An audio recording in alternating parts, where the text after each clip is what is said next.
हमें आज जो पढ़ना है वो है हमारे 11th क्लास के 9th चैप्टर का पार्ट 4, जिसमें हम पढ़ने वाले हैं नाइट्रोजनी क्षार, यानी कि हम पढ़ेंगे डीएनए और आरएनए के बारे में, जो बच्चों को बहुत ज़्यादा टफ लगता है कि कैसा स्ट्रक्चर होगा, क्योंकि बेसिकली स्ट्रक्चर पूछे जाते हैं। आपसे पूछा जा सकता है कि न्यूक्लियोटाइड्स क्या होते हैं, न्यूक्लियोसाइड्स क्या होते हैं, किस तरीके से डीएनए का अरेंजमेंट होता है। ये जो है बच्चों को बहुत ज़्यादा टफ लगता है, लेकिन डरने की बात नहीं है, क्योंकि अब हम करने वाले हैं हमारे नाइट्रोजनी क्षार यानी कि नाइट्रोजन बेसिस को, जो कि मैं आपको बहुत ही इजी वे में कराने वाली हूं। तो स्टार्ट करते हैं हम नाइट्रोजनी क्षार, है ना। सबसे पहले हम समझ लेते हैं कि आखिरकार ये क्या होते हैं। जीवों में बहुत सारे कार्बनिक यौगिक विषम चक्रीय वलय युक्त भी होते हैं, यानी कि जो कार्बनिक यौगिक हैं वो एक क्या हो रहे हैं, एक वलय चक्र की तरह। देखो आप ये देख रहे हो, ये चक्र बने हुए हैं, हाँ है ना, एक चक्र की तरह होते हैं। नाइट्रोजनी क्षार क्या क्या होते हैं, एडेनिन, ग्वानिन, साइटोसिन, यूरेसिल और थाइमिन, है ना, क्या होते हैं। अब ये देखो अपने पास क्या होता है बच्चों, सबसे पहले समझ लो, एक होता है प्यूरिन, जो नीट में पूछा जाता है, वही चीज मैं आपको बता रही हूं। पायरिमिडीन, है ना, पायरिमिडीन।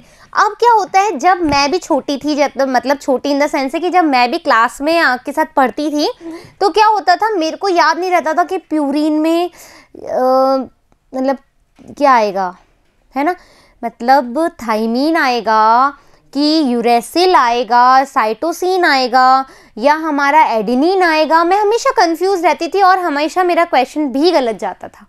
मैं बहुत थक गई थी इस चीज़ से, तो मैंने सोचा क्यों ना एक ऐसी ट्रिक बनाए जिससे कि हमें हमेशा याद रहे, है ना, कि हमेशा हमें याद रहे कि प्लीज़ कम से कम एक चीज़ हमें याद हो जाए ना कि प्यूरिन में ये आएगा, है ना, प्यूरिन में ये बेसेस आएंगे, तो पायरिमिडीन के जो बचेंगे वही तो होंगे, हाँ है ना। तो मैंने अपने तरफ से एक ट्रिक बना ली, क्या कि जैसे क्या होता है कि उस समय मेरी सिस्टर की मैरिज हुई थी, है ना, जब मैं 12th क्लास में 11th क्लास में थी, तब मेरी बहन की शादी हुई थी। तो वो कहते हैं ना कि जब अपन अपने हस्बैंड को क्या बोलते हैं, एजी और ओजी करके बोलते हैं, हाँ या ना भाई। अपना जो भारतीय संस्कृति है उसमें हस्बैंड का नाम लेते, मतलब बहुत सारी चीज़ें हैं, तो ऐसे बुलाते थे। अपनी मम्मियाँ भी ऐसे बुलाती है कि अरे एजी सुनते हो क्या, ओजी सुनते हो क्या। तो मैंने वो सोचा कि जब प्यूरिन होगा, है ना, प्यूरिन होगा, देखो ये थोड़ा सा मतलब मैं आपको लर्न करने का तरीका बता रही हूँ, मैं आपको कोई चीज़ गलत नहीं बता रही हूँ, सो प्लीज़ इसको गलत तरीके से मत लीजिए। देखिए अपन क्या करते हैं, है ना, ये मैंने सिर्फ लर्न करने का एक तरीका सोचा था कि हम जिनसे प्यार करते हैं तो वो हो गए जैसे हस्बैंड, है ना, हस्बैंड हो गए, तो हम इसको क्या बोलते हैं, इनको एजी या फिर ओजी, है ना, एजी या फिर ओजी बोलते हैं। तो देखो ये वाला जो चीज है ये यहां आ रही है, हाँ या ना, ये यहां आ रही है ना, प्यूरिन प्यार, प्यूरिन प्यार, और उनको हम क्या बोलेंगे, हमारे एजी या फिर ओजी ऐसे बोलते हैं। तो मैंने ये चीजें याद कर ली कि जब भी प्यूरिन आएगा तो हम उनको बोलेंगे एजी, सुनो जी, एजी। तो याद रहेगा हमेशा कि प्यूरिन जब भी आएगा तो एजी आएगा। और बाकी क्या बचे अपने, हमारा बचा साइटोसिन, थाइमिन और यूरेसिल, वो हो गया हमारा पायरिमिडीन। आया समझ में कि जो हमारा एडेनिन है ना, ए और जी, यानी कि हमारा ग्वानिन, ये दोनों क्या हो गए, हमारे प्यूरिन हो गए, है ना। और साइटोसिन, यूरेसिल, थाइमिन ये क्या हो गए, हमारे ये पायरिमिडीन, है ना। और एक और तरीका है प्यूरिन, है ना, एक और, ये तो एक थोड़ा सा जो बच्चा बुद्धि होती थी ना उस समय वाली, वो उस तरीके से याद किया, लेकिन मैं उससे कभी नहीं भूली, सच में कभी नहीं भूली, क्योंकि वो उस समय का एज फैक्टर ही वैसा होता है कि ऐसे वाली चीज़ों में ज़्यादा ध्यान जाता है। तो मैंने उस समय ये ऐसे याद किया था। अब क्या होगा कि हमने जब हम थोड़े थोड़े मैच्योर होते गए सब्जेक्ट के लिए, तो मैंने सोचा कि भाई ये जो ईन है और यहाँ पर जो ये मिडीन है, उससे भी अपन याद कर सकते हैं, है ना, उससे भी अपन याद कर सकते हैं। देखो जैसे एडेनिन, है ना, एडेनिन, यहाँ पर लास्ट में आ रहा है नीन, और यहाँ पर अपने पास आ रहा है प्यूरिन, है ना, नीन, और यहाँ पर भी ग्वेनिन, तो यहाँ पर भी अपने पास नीन आ रहा है, तो नीन और नीन। तो जब ये नीन और नीन आ रहा है तो मतलब हमारे पास प्यूरीन वाला नीन आ रहा है, प्यूरीन लास्ट में ऐसा आ रहा है ना, नीन, प्यूरीन, एडेनिन, ग्वेनिन, है ना। लेकिन जब आप साइटोसिन, यूरेसिल और थाइमिन को बोलोगे तो अपन को थोड़ा फोर्स लगाना पड़ रहा है, अपना जो वोकल है उसमें फोर्स लग रहा है। साइटोसिन, है ना, थाइमिन, फाइन, यूरेसिल और पायरिमिडीन, सेम आ रहा है। ये जब आता है अपन को समझने, जब अपन सब्जेक्ट के लिए मैच्योरिटी क्रिएट कर लेते हैं, है ना, जब अपन सब्जेक्ट के लिए मैच्योरिटी क्रिएट कर लेते हैं तो ये सब चीजें अपन को सब समझ में आती है। साइटोसिन, है ना, पायरिमिडीन, यूरेसिल, यूरेसिल तो खैर आरएनए के सपोर्ट में बोलता है तो हम इसको एक बार ऐसे हाइड कर सकते हैं, और थाइमिन, पायरिमिडीन। आ रहे, कंसेप्ट क्लियर हो गया मैं क्या समझाना चाह रही हूँ एक्चुअल में। ये सब फालतू चीजें हमें ध्यान नहीं रखनी है अभी, ये सिर्फ हमें लर्न करने का तरीका। बच्चों हमारा फोकस अभी सिर्फ हमारा नीट क्लियर करना और 11th 12th क्लियर करने वाली बात है, ठीक है। तो हमें सिर्फ लर्न करने का तरीका देखना है कि ये एजी कैसे आया और ये हमारा पायरिमिडीन जो है वो सीटीयू कैसे बना। क्लियर होगी बात, कोई दिक्कत नहीं, आगे चलते हैं। तो एडेनिन, ग्वानिन, साइटोसिन, यूरेसिल और थाइमिन है। चूंकि देखो मैंने यहाँ पर ये जो है स्ट्रक्चर बताए हैं, क्यों बताए स्ट्रक्चर, वैसे आपके अभी नीट में नहीं पूछ रहे हैं ऐसा स्ट्रक्चर, ठीक है, लेकिन आपको आना चाहिए एडेनिन कैसे बन रहा है, ग्वानिन कैसे बन रहा है, थाइमिन कैसे बन रहा है, यूरेसिल और साइटोसिन कैसे बन रहा है, ठीक है। अब हम चलते हैं हमारे मेन मुद्दे पे, न्यूक्लियोसाइड और न्यूक्लियोटाइड पे, है ना, टाइड, ये टाइड आएगा, ठीक है, न्यूक्लियोटाइड और न्यूक्लियोसाइड पे। अब बच्चों देखो क्या होता है कि हमारे पास तीन चीजें होती हैं, एक होती है हमारी शर्करा, है ना, एक होती है हमारी शुगर, इसके साथ हमारे पास होते हैं बेस, है ना, जो हमारे नाइट्रोजनी क्षार है, नाइट्रोजनी क्षार है। और ये नाइट्रोजनी क्षार कौन कौन से उगते हैं हमारे, डीएनए और आरएनए, हाँ है ना, डीएनए और आरएनए नाइट्रोजनी क्षार। बेसिस में हमारे या तो डीएनए हो सकता है या फिर आरएनए हो सकता है, तो शुगर और बेस, है ना। इसके अलावा हमारे पास क्या है, देखो ये शर्करा से जुड़कर न्यूक्लियोसाइड बनाते हैं। Adenosine, guanosine, thymidine, uridine, cytidine nucleoside है। ये जो लाइन है ना, ये लाइन ऐसे ही नहीं है, ये जो लाइन है ना बच्चों, ये ऐसे ही नहीं है, ये इंपॉर्टेंट है for the NEET examination. NEET के लिए मस्ट है ये लाइन, अभी बताऊंगी क्यों, पहले यहां पर सीखो, है ना। अब क्या हुआ, एक स्लाइड ले लेते हैं, ज्यादा मजा आएगा पढ़ने में। अब हमने क्या बनाया, देखो बच्चों मैंने आपको एक चीज बताई थी, क्या बताई थी, राइबोस का स्ट्रक्चर बताया था मैंने, राइबोस का स्ट्रक्चर बनाया था, कैसे बताया था वापस देख लो। राइबोस क्या है पहले तो ये देखो, राइबोस जो है हमारी पेंटोज शर्करा है, यानी कि इसमें 5 कार्बन पाए जाते हैं, ये हमने बात करी है। अब जो राइबोस है पहले ये देखो,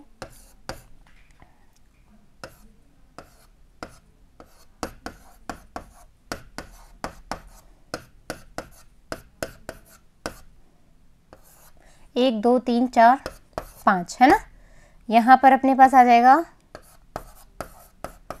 H, यहाँ पर OH, यहाँ पर H, यहाँ पर भी हमारा CH2OH, ठीक है, ये हो गया हमारा, नहीं ये कैसे हो गया, यहाँ पर अपना, हाँ सही तो है, CH2OH और CH2H, ठीक है, ये हो गया हमारा, आया समझ में। 1 2 3 4 5, ओहो 5 कार्बन होता है राइबोस में, है ना। अब क्या करना है हमको, हमने बोला ये चक्रिक वलय की संरचना होती है, हमने ये बात करी नाइट्रोजन बेस कैसे होते हैं, चक्रिक वलय है। तो ये जो चौथा कार्बन है ये वाला, ये जो चौथा कार्बन है ये पहले वाले कार्बन के पास जाएगा, है ना, ये क्या जाएगा, पहले वाले कार्बन के पास जाएगा और इससे क्या करेगा, रिंगा रिंगा रोजेस खेलेगा। जैसा कि मैं आपको ऑलरेडी बता चुकी हूँ कि ये जो राइबोस का 4th कार्बन है ये क्या करेगा, रिंगा रिंगा रोजेस खेलेगा। ठीक है भैया, खेल लो रिंगा रिंगा रोजेस भी। अब क्या हुआ, जब ये रिंगा रिंगा रोजेस खेलेगा तो इसने क्या किया, पहले मैं आपको डायग्राम बनाना सिखा रही हूँ, सीख लो पहले, है ना। ये हमारा ऐसे लिख लो इसको, है ना। ये हमारा OH था यहाँ पे, ये OH H OH H OH H और ये लिख दो सीधा CH2OH। चौथे नंबर का कार्बन है, पहले के पास जाएगा। तो अब देखो यहां पर जब ये जाएगा तो मैं इसको ऐसे लिख सकती हूं ना, ये OH है ना जाएगा, तो ये क्या करेगा, H2O रिलीज कर देगा। क्या रिलीज कर देगा, H2O रिलीज कर दिया। रिलीज कर दिया तो यहां पर रिलीज करवा दो, रिलीज मैंने करवा दिया, ये हटा दो।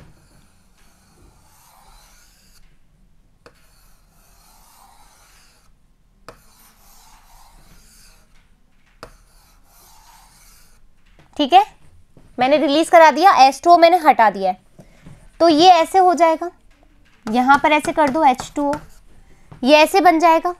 अब अपन इसकी रिंग फॉर्मेशन करेंगे। एक और स्लाइड ले लेते हैं। रिंग फॉर्मेशन करेंगे तो हमारे पास क्या आएगा,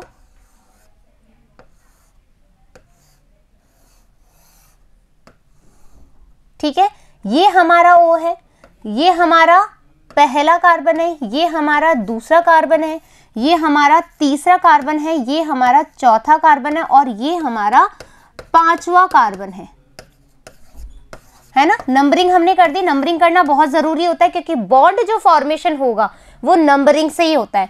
तो फर्स्ट कार्बन पे हमने क्या किया, HOH HOH HOH और ये हमारा आ जाएगा H। ठीक है ना, बन गया हमारा, समझ में आ गया। ये क्या बनाया हमने, अल्फा राइबोस बनाया है। अल्फा राइबोस का क्या मतलब हुआ है, जब OH नीचे हो, फर्स्ट कार्बन का OH जब नीचे हो तो वो अल्फा राइबोस कहलाएगा। समझ में आ गया। राइबोस शर्करा हमने बना ली, है ना। राइबोस अल्फा राइबोस शर्करा हमने बना ली क्योंकि शर्करा का हमें आना चाहिए। अब हम देखेंगे DNA का स्ट्रक्चर। ये हमने RNA बनाया है, ये हमने RNA बनाया है ना। RNA अभी बनेगा, कैसे बनेगा बताऊंगी। ये अभी हमने राइबोस बनाया RNA के लिए, है ना। अब हम DNA के लिए बनाएंगे। तो DNA के लिए अभी यहाँ पर बच्चों फॉस्फेट ग्रुप जुड़ेगा, ठीक है, फॉस्फेट ग्रुप जुड़ेगा और हमारे पास यहाँ पर क्या जुड़ेगा, नाइट्रोजन बेस, यानी कि एडेनिन ग्वानिन और ये सब, है ना, ये जुड़ेंगे। तो यहाँ पर मैंने N लिख दिया, तो यहाँ पर मैंने RNA बना दिया। अब अपन DNA बनाएंगे तो क्या करेंगे, DNA जब बनाएंगे तो वो भी पेंटोस शर्करा है। एज इट इज जैसे राइबोस बनाते हो वैसा बना दो एक बार पहले, HOH OH H OH H H CH2OH। ठीक है, ये हमारा हमने राइबोस जैसा ही बनाया है, सेम टू सेम। लेकिन हम जब इसकी बात करते हैं तो यहाँ पर पहले बच्चों यहाँ पर N लिख दो, है ना, क्योंकि हम DNA का स्ट्रक्चर बना रहे हैं, राइबोस का नहीं बना रहे, है ना। DNA मतलब शर्करा का नहीं बना रहे, अपन DNA बना रहे हैं। N क्योंकि हमारा जो नाम होता है वो ये होता है डीऑक्सी राइबोस, डीऑक्सी राइबोस। तो दैट मीन्स क्या हुआ, यहां पर D यानी कि जो सेकंड नंबर ऑफ कार्बन है, जो सेकंड नंबर ऑफ कार्बन है वहां पर क्या हो जाएगा, डीऑक्सी हो जाएगा, है ना। क्या हो जाएगा, डीऑक्सी, यानी कि यहां पर जो होगा वो ये ऑक्सीजन जो है रिमूव हो जाएगा यहां से, है ना, हट जाएगा। जो ये ऑक्सीजन है वो यहां से हट जाएगा। तो जब आप ये हटा दोगे डी यानी कि जो ऑक्सी है, यानी कि ये ऑक्सीजन जो है यहां से रिमूव कर दोगे, सेकंड नंबर, ये सेकंड है, ये फर्स्ट है, ये फोर्थ है, ये थर्ड है, ये फिफ्थ है, हाँ है ना। तो सेकंड नंबर ऑफ कार्बन पे जब आप ऑक्सीजन हटा दोगे यहां पर, तो आपके पास क्या बचेगा, यहां पर H, यहां पर H, है ना। तो ये मैं हटा दूं एक बार, है ना, और यहां पर भी मैं H लगा दूं, तो ये किसका स्ट्रक्चर बन गया, हमारे डीएनए का। ये किसका स्ट्रक्चर बन गया, हमारे डीएनए का। ये मैंने सिर्फ आपको वो बताया, अभी अपन फॉस्फेट ग्रुप जोड़ेंगे, मैंने आपको पहले ही बोला अभी फॉस्फेट ग्रुप जोड़ेंगे। ये बात समझ में आ गई यहां तक, कोई दिक्कत, हाँ या ना। आरएनए डीएनए का स्ट्रक्चर समझ में आ गया। अब अपन करेंगे न्यूक्लियोटाइड और न्यूक्लियोसाइड, ठीक है।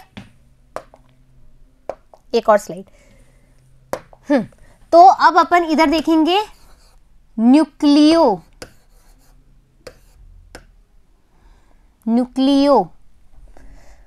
एक मिनट,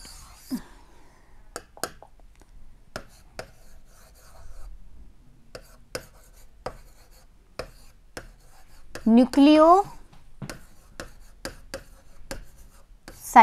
है ना।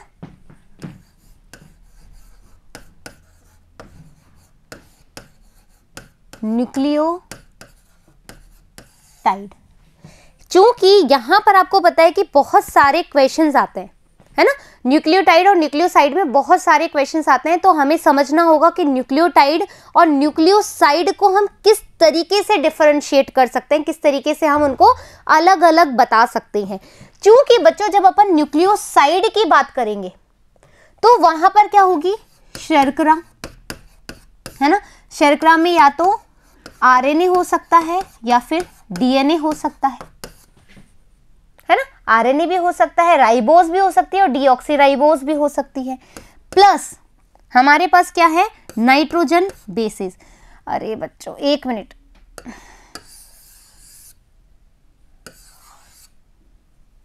है ना, शर्करा लिख लो, शर्करा और नाइट्रोजनी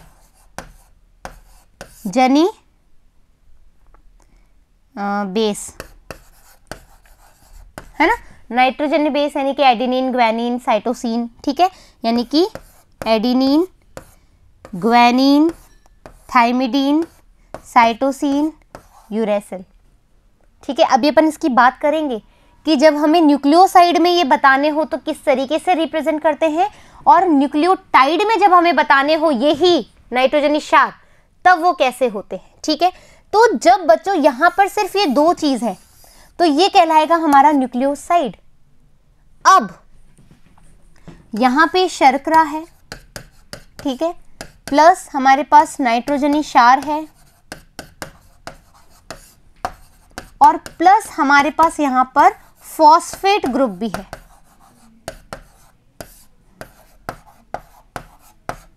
ठीक है। अब क्या होता है, अब हमें भूल जाते हैं, जब हमारे पास न्यूक्लियोटाइड और न्यूक्लियोसाइड आता है तो हम कंफ्यूज हो जाते हैं कि कौन को हमें टाइड बोलना है और कब हमें साइड बोलना है। तो सीधी सी लैंग्वेज बताती हूँ आपको। जब फॉस्फेट ग्रुप को हम साइड कर दें, साइड का क्या मतलब होता है, अरे चलना साइडो प्लस, अपन बोलते हैं कभी कभी गुस्से में बोलते हैं, जैसे मोस्टली प्रोबेबली जो पर्सन बोलते हैं वो बॉयज़ बोलते हैं कि चलना साइडो, दिमाग मत खराब कर। या हम जब बड़े भी गुस्से में आ जाते हैं तो भी हम बोलते हैं साइड हो जा प्लीज़, दिमाग खराब मत कर। हम बोलते हैं गुस्से में ये चीज़ हमारे से निकलती है। तो समझ लो कि जो न्यूक्लियोसाइड है ये गुस्से में है। ये कैसा है, गुस्से में है, बहुत ज़्यादा गुस्से में है। ये गुस्से में है, गुस्से में है तो ये क्या बोलेगा कि जो फॉस्फेट ग्रुप है ना, यहां से निकल जा। जो फॉस्फेट ग्रुप है, न्यूक्लियोसाइड बोलेगा फॉस्फेट को, चल साइड हो, मुझे तेरी जरूरत नहीं है, मैं अकेला ही कर लूंगा, अकेली ही कर लूंगी, है ना। I am enough for me, मैं अपने लिए पर्याप्त हूं, मुझे तेरे फॉस्फेट की आवश्यकता नहीं है, मैं अपनी परेशानी खुद हैंडल कर लूंगा या कर लूंगी। तो न्यूक्लियोसाइड जब गुस्से में होता है तो ये फॉस्फेट को साइड कर देता है, क्या बोलता है, चल साइड हो फॉस्फेट। तो जब फॉस्फेट यहां पर नहीं होगा तो ये क्या कहलाएगा, न्यूक्लियोसाइड। न्यूक्लियोटाइड जब एकदम चिल होगा, एकदम हैप्पी मोमेंट में होगा, तो उसको बहुत सारे अपने लोगों की आवश्यकता होगी, है ना, बहुत सारे जो भी इसके आसपास के इन्वायरमेंट में है उसको सबकी इसको जरूरत होगी। तो इसके 3 दोस्त थे, शर्करा, नाइट्रोजनी क्षार और फॉस्फेट ग्रुप। यानी कि जब न्यूक्लियोटाइड, टाइड यानी कि टाई अप करना, जोड़ना, है ना, इसने इस फॉस्फेट को निकाल दिया तो इसने बोला कि चल आजा, तू मेरे साथ आजा, परेशान ना हो, तू मेरे साथ आजा। तो ये यहां पर क्या हो गया, न्यूक्लियोटाइड हो गया। जब फॉस्फेट ग्रुप इसके अंदर ऐड होगा, टाइड यानी कि जोड़ना, टाई करना यानी कि जोड़ना, यहां पर ये जोड़ रहा है किसको, फॉस्फेट ग्रुप को अपने ग्रुप में जोड़ रहा है। फिर ये जो बनेगा वो कहलाएगा न्यूक्लियोटाइड, और जो इधर होगा वो होगा हमारा न्यूक्लियोसाइड। क्लियर बात, हाँ या ना, है ना। अब क्या करेंगे अपन, पहले एक बार बैक चलेंगे। न्यूक्लियोसाइड में देखो बच्चों, न्यूक्लियोसाइड, अब आपको मैंने बताया था कि नीट के लिए इंपॉर्टेंट है ना। अब हमें पता लगाना है, जब आपको ये बोल दे कि एडिनोसिन,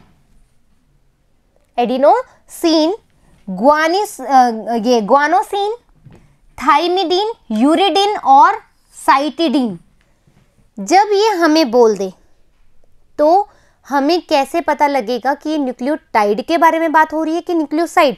आपसे पूछा जाता है, जो नीट है उसमें इसे 4 ऑप्शन दे देते हैं। जैसे मान लो एडिनोसिन दे दिया, है ना, और ग्वानिसिन, थाइमिडीन, और इसके साथ ही आपको ये दे दिया, अरे बहुत पीछे गया, अभी बता देती हूँ, ठीक है, एसिडिक लगा देते हैं उसमें, अभी अपन बताएंगे। वो ऑप्शन दे दिया तो उसमें आपसे पूछा जाता है कि न्यूक्लियोटाइड को बताएं, न्यूक्लियोटाइड बताएं, तो आपको पता ही नहीं लगेगा कि न्यूक्लियोसाइड कौन सा है, न्यूक्लियोटाइड कैसा है। तो क्या होगा बच्चों कि एडिनोसिन और ग्वानिसिन, है ना, चूंकि ये प्यूरीन और पायरिमिडीन, है ना, प्यूरीन और पायरिमिडीन। अभी मैंने प्यूरीन को आपको बताया था कि इसमें ए और जी आता है ना, ए और जी आता है, इसमें अपना सी, टी और यू आता है। ये अभी हमने डिस्कस करा था कि कैसे लर्न करना है, कैसे आपको ट्रिक्स दी थी। अब क्या होना है देखो बच्चों, एडिनोसिन और ग्वानोसिन, जब अपना न्यूक्लियोसाइड की बात होगी जिसमें फॉस्फेट ग्रुप नहीं है, तो इस एडिनिन और ग्वानिन, नॉर्मली क्या होता है एडिनिन और ग्वानिन, अरे भाई वापस से चलते हैं अपन एक बार, यहां पर देखो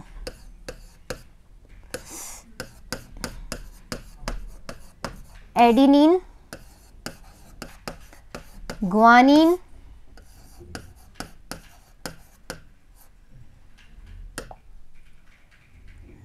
साइटोसिन,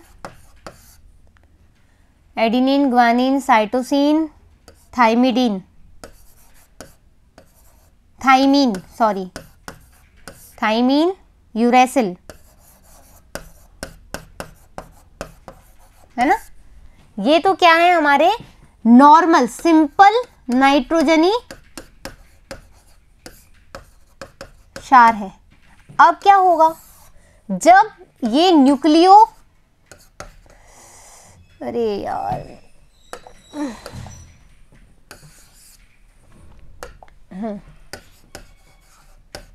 न्यूक्लियोसाइड की बात होगी तो इसको क्या बोलेंगे, और न्यूक्लियोटाइड,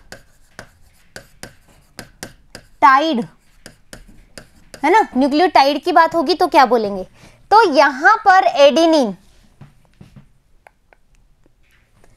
एडिनोसिन लिखा हुआ है, तो एडिनिन को क्या बोलेंगे, एडिनोसिन, ठीक है। एडिनिन को क्या बोलेंगे न्यूक्लियोसाइड में, एडिनोसिन। ग्वानिन, ग्वानोसिन, सीन लग जाएगा पीछे, ठीक है, ग्वानोसिन। ये किस में लगेगा, प्यूरीन में, यहां लिख दूं, ये है हमारे प्यूरीन और ये है हमारे पायरिमिडीन, और ये जो है वो आरएनए के रेफरेंस में है। समझ में आ गया, ये सारे जो है डीएनए के रेफरेंस में, ये आरएनए के रेफरेंस में है। एडिनिन को बोलेंगे एडिनोसिन न्यूक्लियोसाइड जब होगा, यानी कि फॉस्फेट ग्रुप साइड होगा। ग्वानिन को बोलेंगे ग्वानोसिन। साइटोसिन साइटिडीन, है ना, साइटिडीन, क्या बोलेंगे, साइटिडीन। ये इंपॉर्टेंट है इसलिए इतना जोर दे रही हूं, साइटिडीन या cytodine. Thymine, thymidine. Uracil, uridine, uridine ही है ना, एक बार देख लेते हैं, गलत नहीं लिख दें, वेरी गुड, यूरिडीन ही है, यूरिडीन। ठीक है, यहां पर देखें अपन,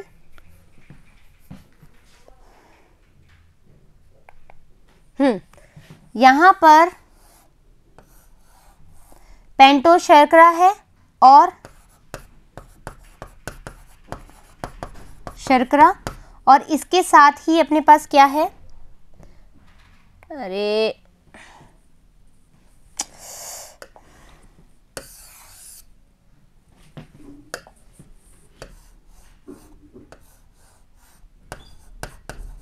नाइट्रोजनी क्षार,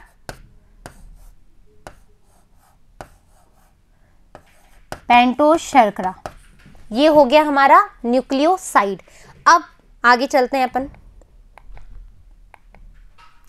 पहले एक बार बैक जाना पड़ेगा। ये एडिनोसिन ग्वानिसिन ये यहां तक कंप्लीट हो गया। अब न्यूक्लियोटाइड यानी कि इसमें क्या है, फॉस्फेट ग्रुप है। क्या है, फॉस्फेट ग्रुप है। यदि इसमें फॉस्फेट समूह भी शर्करा से एस्ट्रीकृत रूप में जुड़ जाए तो उसको हम बोलते हैं न्यूक्लियोटाइड। अभी बनाएंगे अपन, है ना, न्यूक्लियोटाइड बनाएंगे।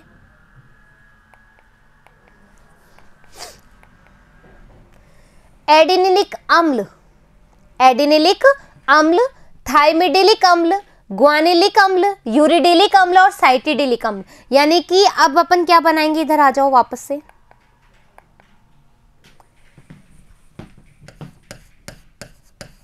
एडिनिलिक अम्ल, ग्वानिलिक अम्ल, साइटिडिलिक, साइटिडिलिक अम्ल, थाइमिडिलिक, थाइमिडिलिक अम्ल, यूरिडिलिक, यूरिडिलिक अम्ल, और इसमें क्या होगा, यहां पर हो जाएगा नाइट्रोजनी क्षार,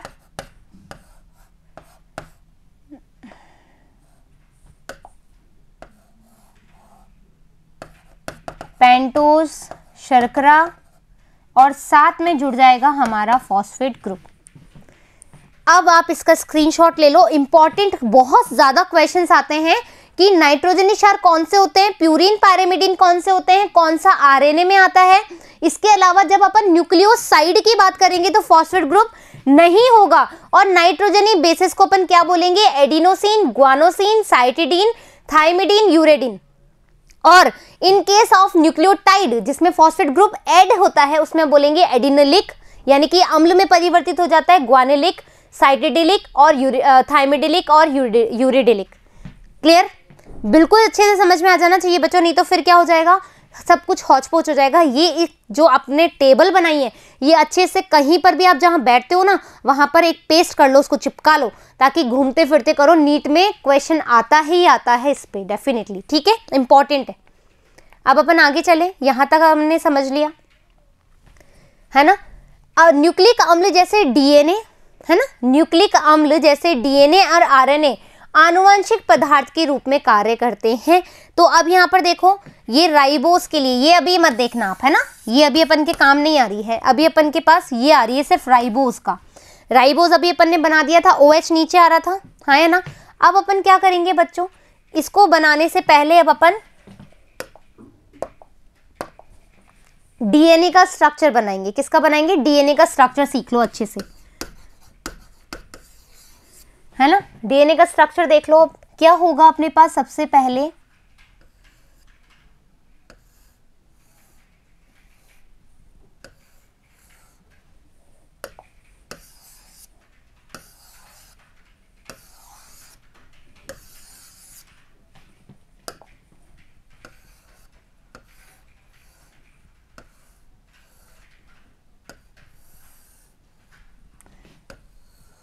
ठीक है, HOH। अब इस H की जगह अपन पेशेंस रखना पड़ेगा थोड़ा सा, ठीक है। नाइट्रोजनस बेसिस बना लेंगे यहाँ पर, नाइट्रोजनी क्षार OH। यहाँ पर अपन क्या बनाने हैं, डीऑक्सी, तो H, सेकेंड नंबर का कार्बन, फर्स्ट नंबर का कार्बन, थर्ड नंबर में यहाँ पर OH, यहाँ पर H, फोर्थ नंबर में H, यहाँ पे CH2OH, ये हो गया हमारा फिफ्थ नंबर का कार्बन, ये हमारा फोर्थ नंबर का कार्बन। कोई दिक्कत, यहाँ तक अपन को कोई दिक्कत नहीं है, है ना। अब क्या करेंगे, अपन क्या बना रहे हैं, न्यूक्लियोटाइड, है ना, न्यूक्लियोटाइड बना रहे हैं। क्या बना रहे हैं, न्यूक्लियोटाइड। चूंकि न्यूक्लियोटाइड में क्या होगा, फॉस्फेट ग्रुप जो होगा वो अटैच होगा। क्या होगा, फॉस्फेट ग्रुप अटैच होगा। तो आप यहां देखो, पहले ये CH2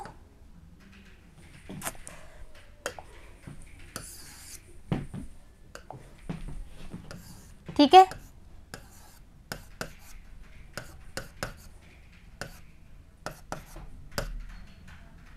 नहीं सही है, CH2OH, यहाँ कुछ नहीं आएगा। 1 2 3 4, क्या कर दिया,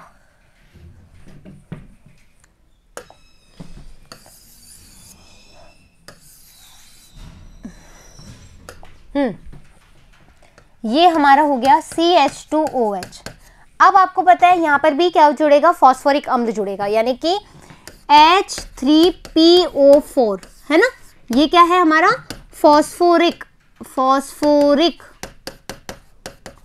अम्ल, है ना, फॉस्फोरिक अम्ल है। यहां पर आपको क्या जोड़ना है, ये जोड़ना है POH, OH, और यहां पर आ जाएगा अपना O। ये फॉस्फोरिक अम्ल है अपना। अब अपन को इससे जोड़ना है, किससे, फिफ्थ नंबर कार्बन से जोड़ना है। तो जब अपन इसके फिफ्थ नंबर कार्बन से जोड़ेंगे तो अपन का क्या करेगा, ये H2O को रिलीज कर देगा। क्या कर देगा, H2O को रिलीज कर देगा। तो अब क्या होगा, यहां पर CH2OH, है ना, CH2OH का H गया, है ना, और यहां पर क्या आ जाएगा अपने पास, यहां पर आ जाएगा P, यहां पर आ जाएगा OH, यहां पर आ जाएगा अपना डबल बॉन्ड O, और यहां पर अपना OH। तो ये इस तरीके से, और आपको पता है 3 फॉस्फेट होते हैं, है ना, 3 फॉस्फो होता है ना, 3 अणु होते हैं। फिर ये वापस से इसके साथ जुड़ जाएगा P ऐसे करके, फिर वापस से एक और P, इस तरीके से ये जुड़ जाता है यहाँ पर इस कार्बन पे। तो मैं यहाँ पर अब ये क्या कर रही हूँ, आपको ये जो है हटा रही हूँ, और यहाँ पर मैं लगा रही हूँ CH2O, और यहाँ पर आ जाएगा अपना P, double bond O, OH और OH। कोई दिक्कत, हमने फॉस्फेट जोड़ दिया। अब क्या होगा, ये आपको यहाँ तक समझ में आ गया कि कैसे अपन ने फॉस्फोरिक अम्ल यहाँ पर जोड़ा फिफ्थ नंबर कार्बन पे। यहाँ तक अच्छे से आ गया। एक और स्लाइड ले रही हूँ। DNA क्या होता है, जुड़ा हुआ होता है। तो यहाँ पर अब देखो,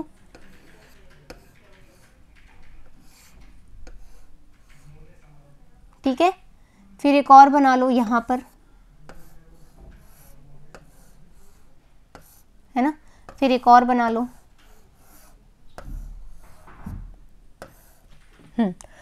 अब यहां पर क्या होगा हमारा, N,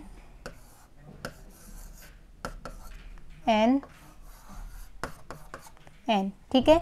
यहां पर हमारा CH2O, P, गलत कर दिया ना, देखो ये लिखना भी बहुत ज़रूरी होता है सही तरीके से, है ना। यहाँ पर अपना हो जाएगा CH2O, है ना, यहाँ पर अपना हो जाएगा डबल बॉन्ड O, यहाँ पर अपना OH, यहाँ पर अपना OH, ठीक है। फिर ये आ जाएगा अपना 3 नंबर पे, यहाँ पर अपना OH था और यहाँ अपना OH था, यहाँ H, यहाँ H और यहाँ पर H, ये बन गया अपना। अब अपन इसको एक साथ जोड़ेंगे। अब यहाँ पर अपने पास H है, यहाँ पर भी H है, यहाँ पर भी H है। अब ये जो है इसका जो CH2OH है ना, और यहाँ पर जो H और ये OH है, अब क्या होगा, ये यहाँ से जाएगा, ठीक है, यानी कि इसका जो थर्ड है और इसका जो फिफ्थ है, इन दोनों में अब बॉन्ड बनेगा, बॉन्ड बनेगा, बॉन्ड बनेगा तो यहां से भी H2O रिलीज हो जाएगा, है ना। अब मैं यहां पर आपको डायरेक्ट बना के दिखा रही हूं, CH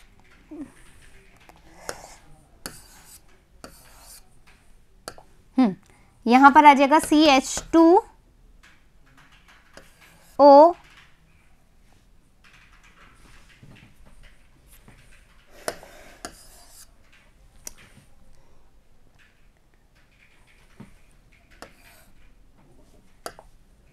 ठीक है, ये इससे जुड़ गया, यहां पर जुड़ गया, यहां पर अपने पास क्या है, फिर से OH है, H है, यहां पर H है, यहां पर H है, यहां पर H है, ठीक है, इस तरीके से, यानी कि ये 3 प्राइम यहां पर और 5 प्राइम यहां पर, ठीक है, 3 प्राइम यहां पर, 5 प्राइम यहां पर, फिर इसका 3 प्राइम यहां पर, उसका 5 प्राइम यहां पर। क्लियर हो गई बात, किस तरीके से जो है DNA बना हुआ होता है। तो अपन इसको ऐसे बनाते हैं, शुगर फॉस्फेट यहां पर N, फिर शुगर, फिर फॉस्फेट यहाँ पर N, है ना, फिर अपना शुगर, फिर फॉस्फेट, फिर यहाँ पर अपना N, ऐसे बनाते हैं। ये एक तरफ की चेन हो गई। अब दूसरी तरफ की क्या होगी, उल्टी होगी। यहाँ पर 3 प्राइम टू 5 प्राइम है ना, सॉरी वहां पर 5 प्राइम है, यहाँ पर अपना 3 प्राइम है, यहाँ पर अपना 5 प्राइम है। अब अपन क्या करेंगे, उधर अपोजिट कर देंगे, अपोजिट कर देंगे तो क्या होगा, यहाँ पर अपना N है, ये कौन सा बॉन्ड होगा बच्चों, H बॉन्ड, H बॉन्ड, यानी कि आपसे पूछा जा सकता है, लिख लो कहीं पर कि आपसे पूछा जा सकता है कि 2 नाइट्रोजनी क्षार में कौन सा बॉन्ड पाया जाता है, तो हाइड्रोजन बॉन्ड पाया जाता है। कौन सा बंध पाया जाता है, 2 नाइट्रोजनी क्षार में कौन सा बॉन्ड पाया जाता है, हाइड्रोजन बॉन्ड, लिख लो इसको, है ना। और जो CH2OH में, जो CH2OH और H3PO4 में जो बॉन्ड पाया जाएगा, ये वाला, है ना, ये कहलाएगा हमारा फॉस्फो एस्टर बॉन्ड, ठीक है, हिंदी में लिख देती हूं, फॉस्फो एस्टर, एस्टर बंध, ठीक है, फॉस्फो एस्टर बंध पाया जाएगा इन दोनों के बीच में, ठीक है। और N के बीच में या तो डबल बॉन्ड हो सकता है या ट्रिपल बॉन्ड हो सकता है। ये कौन सा होता है हमारा, हाइड्रोजन बॉन्ड, हाइड्रोजन बॉन्ड, ठीक है, हाइड्रोजन बॉन्ड, यानी कि H बॉन्ड भी बोलते हैं इसको अपन, या फिर H बॉन्ड। ये क्वेश्चन आता है, आपसे पूछा जाता है बंध के बारे में, अपने पास पूरा ये भी है, अपनी बुक में दे रखे हैं बॉन्ड्स के बारे में। तो आपको ये समझ में आया। अब अपन एक और स्लाइड ले लें। हमने बनाया sugar phosphate, sugar phosphate, sugar phosphate, ठीक है, ये हमारा हो गया 5 प्राइम, ये हो गया हमारा 3 प्राइम, यहां पर N, है ना। अब इनके बीच में डबल बॉन्ड भी हो सकता है, ट्रिपल बॉन्ड भी हो सकता है, डबल बॉन्ड भी हो सकता है। यहां पर N है, यहां पर भी N है और यहां पर भी N है ना। अब क्या होगा, यहां पर जो होगा वो ऐसे उल्टा हो जाएगा, है ना, ऐसे उल्टा हो जाएगा।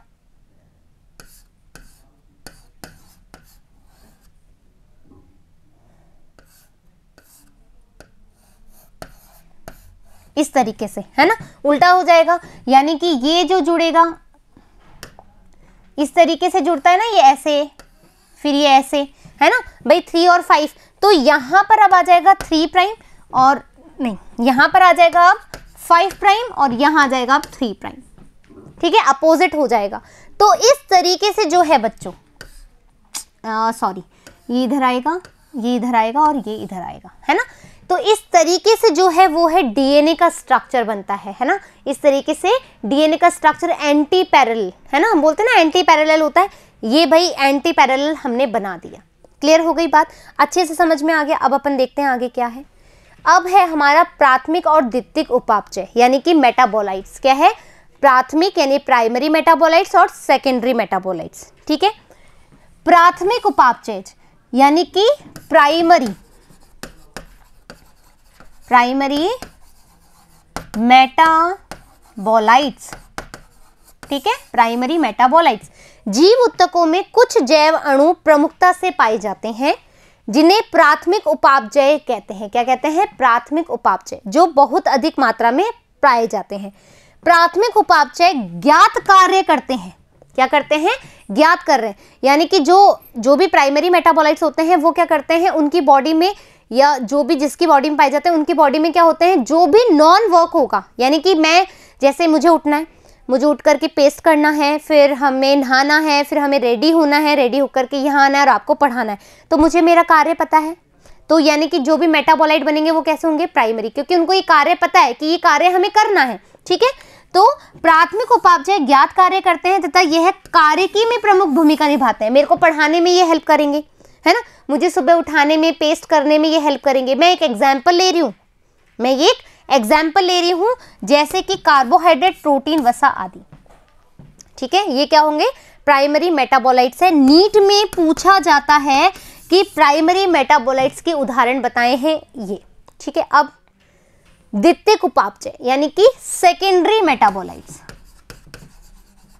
यानी कि सेकेंडरी मेटाबोलाइट्स।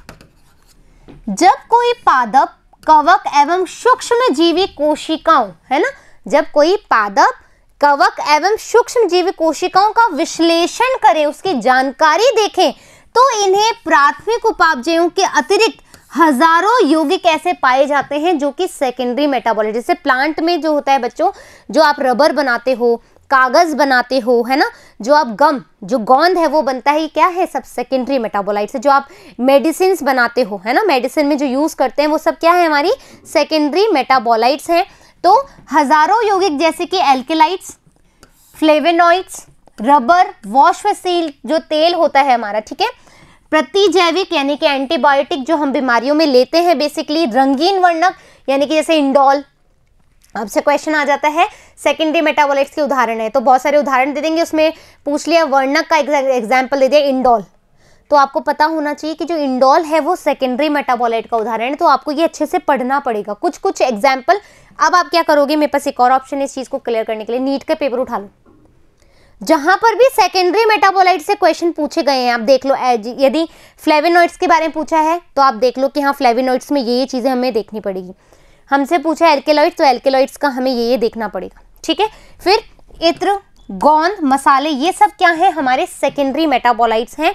इन्हें द्वितीयक उपापचयज भी कहते हैं, जबकि इनमें से बहुत, जैसे रबर, औषधि, मसाले, इत्र व वर्णक हमारे यूज के लिए होते हैं, मनुष्य के कल्याण में उपयोगी होते हैं।